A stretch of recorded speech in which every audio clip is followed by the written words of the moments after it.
Hazo Noely misy 520 kosa no aranty ary amidy etsy amin'ny hôtel Le Louvre Antaninarenina manomboka rampitso entina anampiana ireo zaza sahirana eny anivon'ny sekolim-panjakana no antony izany hetsika izany.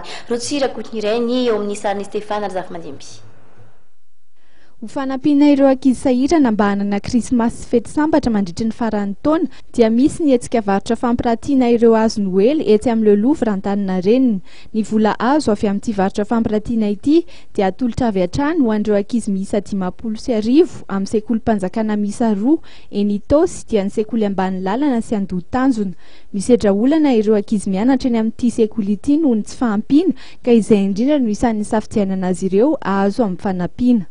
Car isan-taona manao escotrano zareo manao vente aux enchères de création de sapin de Noël.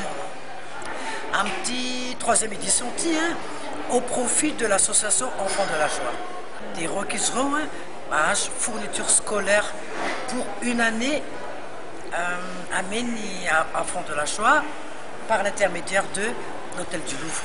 Zay olona tsara sitrapo, zay olona manana talenta, zay olona afaka anampy misy zao ho an'ny ankizy kely 10 taona, misy ankizy na 10 taona classe anankiray, misy particulier, misy société, misy zay tianao na tsika zao hoe afaka mandray hoe andao no sapin dia apetraka amin'zareo. Ny fikambanana Enfants de la Joie moa no isan'ny mitily ireo sekoly mila fanampiana ka amin'ny alalan'ity fikambanana ity no raisin'ireo ankizy ao amin'ny sekolim-panjakana eny Itosy ny fanomezana atolotra ho azy ireo izay ahitana fitaovam-pianarana isan-karazany.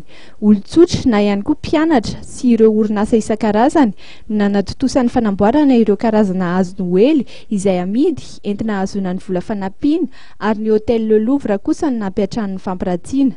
Manomboka rahampitso arak'izany ny varotra fampiratiana ary tsy hifarana raha tsy ny faha 20 ny volana Desambra izao.